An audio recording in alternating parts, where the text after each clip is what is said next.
अर्धा लागत आहे अर्धा तास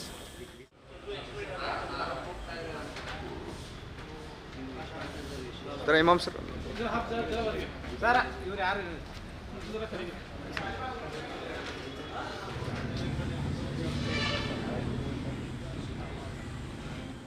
ಟ್ಯಾಟೂ ನಮ್ಗೆ ಚಲೋ ಅನ್ಸಾಯ್ತು ಸರ್ ಮತ್ತು ಅಂದರೆ ನಮ್ಗೆ ತೆಗ್ಸೋದು ಭಾಳ ಆಸೆ ಐತೆ ರೀ ಪಲ್ಲ ಅಂದರೆ ಅದು ನಮ್ಗೆ ಅದು ಇದು ಸಿಕ್ಕಿರ್ಕಿಲ್ಲ ರೀ ಒಂದು ಅವಕಾಶ ಸಿಕ್ಕಿರಲಿಲ್ಲ ಈಗ ಅಯೋಧ್ಯೆ ಒಳಗೆ ನಮ್ದು ಇದಾರಲ್ಲ ಸರ್ ರಾಮ ಮಂದಿರ ಉದ್ಘಾಟನೆ ಆಗೋದ್ರಿಂದಕ್ಕಾರೆ ಅದ ಒಂದು ಇದ್ರೊಳಗೆ ನಮ್ಮ ಅಭಯ್ ಪಾಟೀಲ್ ಸಾಹೇಬ್ರ ತೆಗೆಸ್ಕೊಳಕ್ಕೆ ಇದು ಮಾಡಿಕೊಟ್ಟಿದ್ದಾರೆ ರೀ ಅವಕಾಶ ಮಾಡಿಕೊಟ್ಟಿದ್ದಾರೆ ಅದಕ್ಕೆ ನಾವು ತೆಗೆಸ್ಕೊಳ್ಳೋ ಬಂದಿವ್ರಿ ಸರ್ ಇಲ್ಲಿ ಚೆನ್ನಾಗಿ ಅನ್ಸಾಯ್ತು ಸರ್ ಚಲೋ ಅನ್ಸಾಯ್ತು ರೀ ಬಂದ್ಕರೆ ಎಲ್ಲ ನೋಡ್ಕರೆ ಚಲೋ ಖುಷಿ ಅನ್ಸಾಯ್ತಾ ಇದ್ದಾರೆ ತೆಗೆಸ್ಕೊಳಕ್ಕೆ ರೀ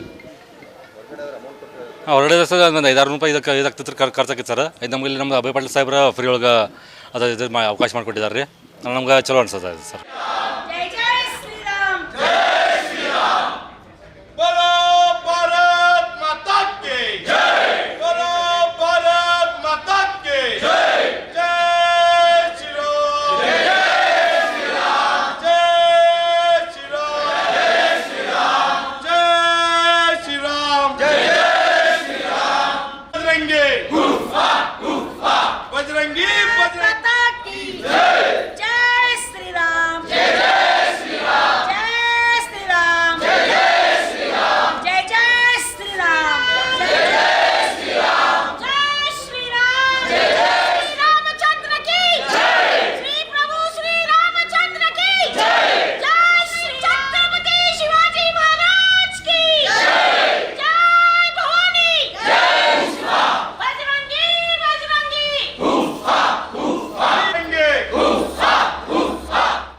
ಜನವರಿ 22ರಂದು ಅಯೋಧ್ಯೆಯಲ್ಲಿ ಶ್ರೀ ರಾಮಲಲ್ಲಾನ ಏನು ವಿಗ್ರಹದ ಪ್ರಾಣ ಪ್ರತಿಷ್ಠಾಪನೆ ಆಗ್ತಿದೆ. ಹೀಗಾಗಿ ದೇಶಾದ್ಯಂತ ಕೂಡ ಏನು ಸಂಭ್ರಮದ ವಾತಾವರಣ ನಿರ್ಮಾಣ ಆಗಿರುವಂಥದ್ದು. ಪ್ರಮುಖವಾಗಿ ಬೆಳಗಾವಿಯ ದಕ್ಷಿಣ ಕ್ಷೇತ್ರದಲ್ಲಿ ಸುಮಾರು 10,000ಕ್ಕೂ ಅಧಿಕ ಏನು ಶ್ರೀರಾಮನ ಭಾವಚಿತ್ರ ಇರುವಂಥ ಟ್ಯಾಟೋಗಳನ್ನು ಹಾಕಿಸಲಾಗ್ತಿದೆ. ದೃಶ್ಯದಲ್ಲಿ ಗಮನಿಸ್ಬೋದು. ಬೆಳಗಾವಿಯ ಏನು ಮಾಣಿಕ್ ಬಾಗ್ ಅನ್ನೋ ಒಂದು ಪ್ರದೇಶದಲ್ಲಿ ಈಗ ನಾನಿರುವಂಥದ್ದು. ಪ್ರಮುಖವಾಗಿ ಯಾರಿಗೆ ಯಾವ ಭಾಷೆಯ ಬೇಕೋ ಅದೇ ಒಂದು ಭಾಷೆಯಲ್ಲಿ ಶ್ರೀರಾಮ ಇರ್ಬೋದು ಮತ್ತು ಹನುಮಂತನ ಭಾವಚಿತ್ರ ಇರುವಂಥ ಟ್ಯಾಟೋಗಳನ್ನು ಹಾಕಿಸಲಾಗ್ತದೆ. ಬೆಳಗಾವಿಯ ದಕ್ಷಿಣ ಶಾಸಕ ಏನು ಅಭಯ್ ಪಾಟೀಲ್ ಅವರ ನೇತೃತ್ವದಲ್ಲಿ ಈ ಒಂದು ಏನು ಕಾರ್ಯವನ್ನು ಮಾಡಲಾಗ್ತದೆ. ಪ್ರಮುಖವಾಗಿ ಬೆಳಗಾವಿಯ ದಕ್ಷಿಣ ಕ್ಷೇತ್ರದಲ್ಲಿ ಒಟ್ಟು ಏನು 3 ಕಡೆ ಈ ಒಂದು ಟ್ಯಾಟೋ ಹಾಕಿಸುವ ಕೆಲಸವನ್ನು ಕೂಡ ನಡೀತಾ ಇರುವಂಥದ್ದು. ಈಗಾಗಲೇ ಏನು 1,000ಕ್ಕೂ ಅಧಿಕ ಜನ ಟ್ಯಾಟೋವನ್ನು ಹಾಕಿಸಿದ್ದಾರೆ. ಒಟ್ಟು 10,000ಕ್ಕೂ ಅಧಿಕ ಜನರ ಹಾಕಿಸಿಕೊಳ್ಳುವ ನಿರೀಕ್ಷೆ ಇದೆ ಅನ್ನೋ ಒಂದು ಮಾತನ್ನು ಕೂಡ ಸ್ವತಃ ಶಾಸಕರಾಗಿರುವಂಥ ಅಭಯ್ ಪಾಟೀಲ್ ಅವರು ಹೇಳಿದ್ದಾರೆ. ದೃಶ್ಯದಲ್ಲಿ ಗಮನಿಸ್ಬೋದು. ಶ್ರೀರಾಮಚಂದ್ರ ಇರ್ಬೋದು, ಹನುಮಂತನ ಭಾವಚಿತ್ರ ಇರುವಂಥ ಅವರಿಗೆ ಯಾವ ಭಾಷೆ, ಕನ್ನಡ ಇರ್ಬೋದು, ಹಿಂದಿ ಇರ್ಬೋದು, ಮರಾಠಿ ಇರ್ಬೋದು, ಅವರಿಗೆ ಯಾವ ಭಾಷೆ ಇರುತ್ತೆ ಅದೇ ಒಂದು ಭಾಷೆಯಲ್ಲಿ ಏನು ಟ್ಯಾಟೋಗಳನ್ನು ಹಾಕಿಸಲಾಗ್ತದೆ. ಪ್ರಮುಖವಾಗಿ ಈ ಟ್ಯಾಟೋವನ್ನು ಹಾಕಿಸ್ಕೊಳ್ಳುವಂಥವ್ರು ಏನು BP ಇರಬಾರ್ದು, ಶುಗರ್ ಕೂಡ ಇರಬಾರ್ದು, ಅಂಥವ್ರಿಗೆ ಮಾತ್ರ ಈ ಒಂದು ಟ್ಯಾಟೋವನ್ನು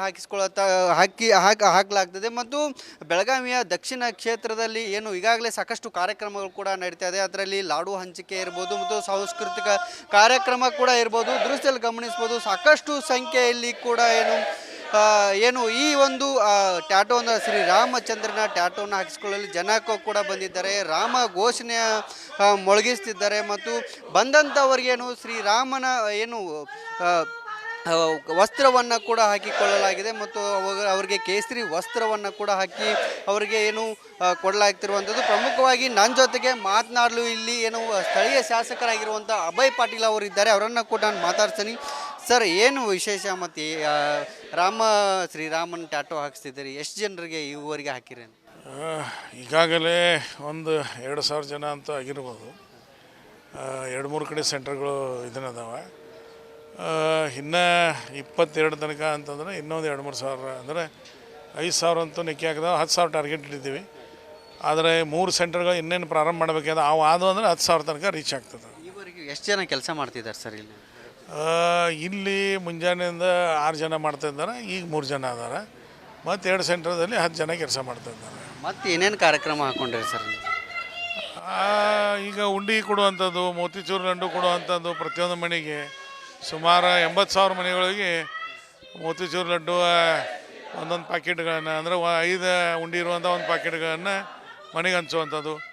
ಅದ್ರ ಜೊತೆಗೆ ಪ್ರತಿ ಓಣಿಯಲ್ಲಿ ನಮ್ಮ ನಗರ ಸೇವಕರು ಅಲ್ಲಿ ಲೈಟಿಂಗ್ ಮಾಡುವಂಥದ್ದು, ದೀಪಗಳನ್ನು ಹಚ್ಚುವಂಥದ್ದು, ಅದ್ರ ಜೊತೆಗೆ ಎಲ್ಲ ಮಂದಿರಗಳನ್ನು ಸ್ವಚ್ಛತಾ ಅಭಿಯಾನ ಪ್ರಾರಂಭ ಆಗಿದ್ದದ. ಹೀಗಾಗಿ ಆಮೇಲೆ ಆಕಾಶದೀಪದ ಮುಖಾಂತರ ರಾಮಾಯಣ ತೋರಿಸುವಂಥದ್ದು, ಹಿಂಗೆ ಬೇರೆ ಬೇರೆ ಇದನ್ನು ಮಾಡ್ತಾಯಿದ್ವಿ. ಇದಿಷ್ಟು ಶಾಸಕರು ಹೇಳ್ತಿರುವಂಥದ್ದು. ಪ್ರಮುಖವಾಗಿ ಈಗೆಲ್ಲ 2,000ಕ್ಕೂ ಹೆಚ್ಚು ಟ್ಯಾಟೋಗಳನ್ನು ಹಾಕಿಸಲಾಗಿದೆ. ನಮ್ಮ ಗುರಿ ಇರುವಂಥದ್ದು 10,000 ಗುರಿ ಇದೆ. ಏನು 3 ಕಡೆ ನಾವು ಕೇಂದ್ರಗಳನ್ನು ತೆರೆದು ಅವನು ಕೂಡ ಟಾರ್ಗೆಟ್ ರೀಚನ್ನು ಮಾಡ್ತೇವೆ ಮತ್ತು ವಿವಿಧ ಕಾರ್ಯಕ್ರಮಗಳನ್ನು ಕೂಡ ಆಯೋಜನೆ ಮಾಡಿದ್ದೇವೆ ಅನ್ನೋ ಒಂದು ಮಾತನ್ನು ಕೂಡ ಹೇಳಿದ್ದಾರೆ. ಕ್ಯಾಮ್ರಾ ಪರ್ಸನ್ ವಿಶ್ವನಾಥ್ ಜೊತೆ ಮೈಲಾರಿ ಪ್ರಸಾದ್, ರಿಪಬ್ಲಿಕ್.